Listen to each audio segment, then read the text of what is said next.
ಎಲ್ಲರಿಗೂ ಶುಭೋದಯ. ಶ್ರೀಯುತ ಅಪ್ಪಯ್ಯಣ್ಣನವರ ಸ್ಮರಣಾರ್ಥ ಆಯೋಜಿಸಿರುವ ನುಡಿನಮನ ಕಾರ್ಯಕ್ರಮಕ್ಕೆ ಎಲ್ಲರಿಗೂ ಹೃತ್ಪೂರ್ವಕವಾಗಿ ಸ್ವಾಗತವನ್ನು ಬಯಸುತ್ತಾ ಶ್ರೀಯುತರು ನಡೆದು ಬಂದ ಸಾಧನೆಯ ಹಾದಿಯ ಕಿರುಪರಿಚಯ ಮಾಡಲು ಬಯಸುತ್ತೇನೆ. ಶ್ರೀಯುತ ಅಪ್ಪಯ್ಯಣ್ಣನವರು ಬೆಂಗಳೂರು ಗ್ರಾಮಾಂತರ ಜಿಲ್ಲೆಯ ದೊಡ್ಡಬಳ್ಳಾಪುರ ತಾಲೂಕಿನ ಹಾಡೋನಹಳ್ಳಿ ಗ್ರಾಮದಲ್ಲಿ ದಿನಾಂಕ 1/1/1944 ಜನಿಸಿದರು. ಸರಳತೆ ಸಜ್ಜನಿಕೆಗೆ ಹೆಸರಾದ ಶ್ರೀಯುತರು ದೇವಾಲಯಗಳು, ಶಾಲಾ ಕಾಲೇಜುಗಳು ಮತ್ತು ವೃದ್ಧಾಶ್ರಮಗಳ ಸ್ಥಾಪನೆ ಹಾಗೂ ದೀನದಲಿತರ ಏಳ್ಗೆಗೆ ಅವಿರತವಾಗಿ ದುಡಿದಂತಹ ಮಹನೀಯರು. ಜಾತ್ಯತೀತ ಜನತಾದಳದ ಧೀಮಂತ ನಾಯಕರಾಗಿದ್ದುಕೊಂಡು ಹಗಲಿರುಳು ಜನಸೇವೆ ಮಾಡುತ್ತಾ ಜನಸೇವೆಯೇ ಜನಾರ್ದನ ಸೇವೆ ಎಂದು ಭಾವಿಸಿದ್ದ ಜನನಾಯಕ ಇವರು. ಸರ್ವಧರ್ಮ ಸಮಭಾವ ಎಂಬಂತೆ ಎಲ್ಲರನ್ನೂ ತನ್ನ ಬಂಧುಗಳು ಹಾಗೂ ಸ್ನೇಹಿತರು ಎಂದು ಭಾವಿಸಿ ನುಡಿದಂತೆ ನಡೆಯುವ ಅಜಾತಶತ್ರುವಾಗಿದ್ದರು. ಶ್ರೀಯುತರು 1970ರಿಂದ 2024 ನಡೆದು ಬಂದ ಹಾದಿಯ ಸ್ಥಾನಮಾನಗಳ ಕಿರುಪರಿಚಯ ಇಲ್ಲಿದೆ. 1970ರಿಂದ 1975 ವಿಲೇಜ್ ಪಂಚಾಯಿತಿ ಸದಸ್ಯರಾದರು.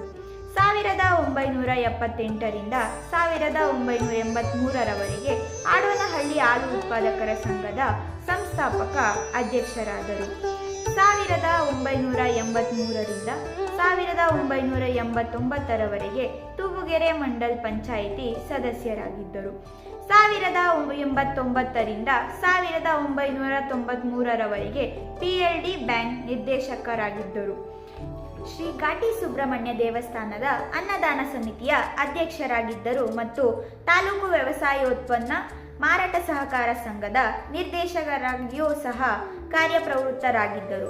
1990ರಿಂದ 1999 ಬೆಂಗಳೂರು ಹಾಲು ಒಕ್ಕೂಟದ ನಿರ್ದೇಶಕರಾಗಿದ್ದರು. 1994ರಿಂದ 2008 ಕೃಷಿ ಸಮಾಜ ದೊಡ್ಡಬಳ್ಳಾಪುರ ತಾಲೂಕಿನ ಅಧ್ಯಕ್ಷರಾಗಿದ್ದರು. 2000ರಿಂದ 2001 ಆಡೋನಹಳ್ಳಿ ಗ್ರಾಮ ಪಂಚಾಯಿತಿ ಅಧ್ಯಕ್ಷರಾಗಿದ್ದರು. 2006ರಿಂದ 2012 ತಾಲೂಕಿನ JDSನ ಅಧ್ಯಕ್ಷರಾಗಿದ್ದರು. 2014ರಿಂದ 2019 ಬೆಂಗಳೂರು ಹಾಲು ಒಕ್ಕೂಟದ ಅಧ್ಯಕ್ಷರಾಗಿದ್ದರು. 2016ರಿಂದ 2019 ಘಾಟಿ ಸುಬ್ರಹ್ಮಣ್ಯ ಲಯನ್ಸ್ ಕ್ಲಬ್ನ ಅಧ್ಯಕ್ಷರಾಗಿದ್ದರು. 2016ರಿಂದ 2021 ಬೆಂಗಳೂರು ಗ್ರಾಮಾಂತರ ಜಿಲ್ಲಾ ಪಂಚಾಯಿತಿ ಸದಸ್ಯರಾಗಿದ್ದರು. 2018ರಿಂದ 2019 ಕೈಗಾರಿಕೆ ಮತ್ತು ಶಿಕ್ಷಣ ಸ್ಥಾಯಿ ಸಮಿತಿ ಅಧ್ಯಕ್ಷರಾಗಿದ್ದುಕೊಂಡು ಪ್ರಸ್ತುತವಾಗಿ ಶ್ರೀ ಚೌಡೇಶ್ವರಿ ದೇವಿ ಜೀರ್ಣೋದ್ಧಾರ ಟ್ರಸ್ಟ್ನ ಅಧ್ಯಕ್ಷರಾಗಿದ್ದರು. ತಾನು ಮಾತ್ರ ಬೆಳೆಯದೆ ತನ್ನನ್ನು ನಂಬಿದವರನ್ನು ತನ್ನಂತೆ ಬೆಳೆಸಿದ ಆದರ್ಶ ನಾಯಕರೆಂದರೆ ಶ್ರೀಯುತ ಅಪ್ಪಯ್ಯಣ್ಣನವರು. ಅಷ್ಟೇ ಅಲ್ಲ, ತನ್ನ ಸ್ವಗ್ರಾಮವನ್ನು ಆದರ್ಶ ಗ್ರಾಮವನ್ನಾಗಿ ಮಾಡಲು ಹಲವಾರು ಯೋಜನೆಗಳನ್ನು ಜಾರಿಗೆ ತಂದು ಸಂಘ ಸಂಸ್ಥೆಗಳನ್ನು ಸ್ಥಾಪಿಸಿ ಸಕ್ರಿಯವಾಗಿ ತಮ್ಮನ್ನು ತೊಡಗಿಸಿಕೊಂಡವರು.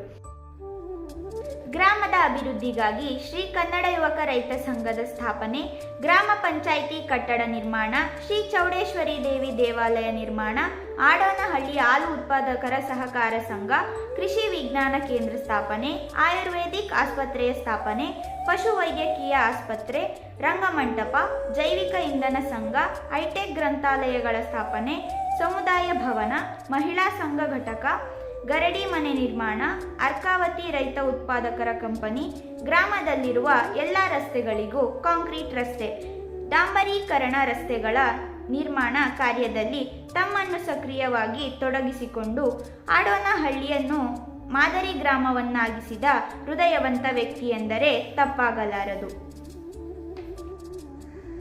ಶ್ರೀ ಜಗದ್ಗುರು ಚಂದ್ರಶೇಖರನಾಥ ಸ್ವಾಮೀಜಿ ಮೇಳೆಕೋಟೆ ಕ್ರಾಸ್ನ ಶಾಲೆಯ ಪ್ರತಿಯೊಂದು ಕಾರ್ಯಕ್ರಮಕ್ಕೆ ಮುಖ್ಯ ಅತಿಥಿಗಳಾಗಿ ಆಗಮಿಸಿ ಕಾರ್ಯಕ್ರಮವನ್ನು ಯಶಸ್ವಿಗೊಳಿಸಿಕೊಡುತ್ತಿದ್ದರು. ಶಾಲೆಯ ಪ್ರತಿಯೊಂದು ರಾಷ್ಟ್ರೀಯ ಹಬ್ಬಗಳಲ್ಲಿ ಅಂದರೆ ಆಗಸ್ಟ್ 15, ಜನವರಿ 26 ಧ್ವಜಾರೋಹಣ ಕಾರ್ಯಕ್ರಮದಲ್ಲಿ ಸಕ್ರಿಯವಾಗಿದ್ದುಕೊಂಡು ಧ್ವಜಾರೋಹಣವನ್ನು ಮಾಡಿ ಮಕ್ಕಳಿಗೆ ಸಿಹಿಯನ್ನು ಸ್ವತಃ ಹಂಚಿ ಕಾರ್ಯಕ್ರಮವನ್ನು ಉದ್ದೇಶಿಸಿ ಮಾತನಾಡುತ್ತಿದ್ದರು.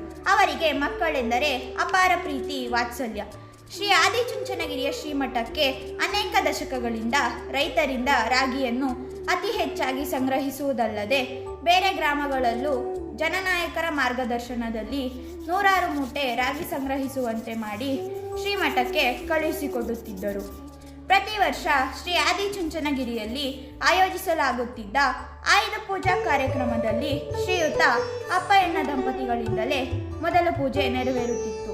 ಇವರಿಗೆ ಪೂಜ್ಯ ಶ್ರೀ ಶ್ರೀ ಶ್ರೀ ಬಾಲಗಂಗಾಧರನಾಥ ಮಹಾಸ್ವಾಮೀಜಿ ಹಾಗೂ ಶ್ರೀ ಶ್ರೀ ಶ್ರೀ ಡಾಕ್ಟರ್ ನಿರ್ಮಲಾನಂದನಾಥ ಮಹಾಸ್ವಾಮೀಜಿಗಳಲ್ಲಿ ಅಪಾರ ಭಕ್ತಿ ಹಾಗೂ ಗೌರವವಿತ್ತು. ಇಂತಹ ಧರ್ಮಪರಾಯಣ ವ್ಯಕ್ತಿ ಅನೇಕರಿಗೆ ದಾರಿದೀಪವಾಗಿದ್ದಾರೆ. ಇಂತಹ ಹಲವಾರು ಸಂಘ ಸಂಸ್ಥೆಗಳಲ್ಲಿ ನಿಷ್ಠೆಯಿಂದ ಪ್ರಾಮಾಣಿಕವಾಗಿ ಕಾರ್ಯನಿರ್ವಹಿಸುತ್ತಿದ್ದು ಇಂದಿಗೂ ಜನಮಾನಸದಲ್ಲಿ ಜೀವಂತವಾಗಿ ನೆಲೆಸಿದ್ದಾರೆ. ಇಂತಹ ಶಿಖರಪ್ರಾಯದ ವ್ಯಕ್ತಿತ್ವ ಎಲ್ಲರಿಗೂ ಆದರ್ಶವಾಗಲಿ. ಯುವ ಜನತೆಗೆ ಸ್ಫೂರ್ತಿಯಾಗಿ ಜನನಾಯಕರಿಗೆ ದಾರಿದೀಪವಾಗಿ ಬದುಕಿದ ಶ್ರೀಯುತರು ಪ್ರಾತಸ್ಮರಣೀಯರಾಗಿ ಹಾಗೂ ಎಂದೆಂದಿಗೂ ಮರೆಯದ ಮಾಣಿಕ್ಯವಾಗಿ ನಮ್ಮ ಮನದಾಳದಲ್ಲಿ ನೆಲೆಸಿದ್ದಾರೆ. ಇವರ ಹೆಸರು ಅಜರಾಮರವಾಗಿರಲೆಂದು ಹೃದಯಪೂರ್ವಕವಾಗಿ ಹಾರೈಸುತ್ತೇವೆ.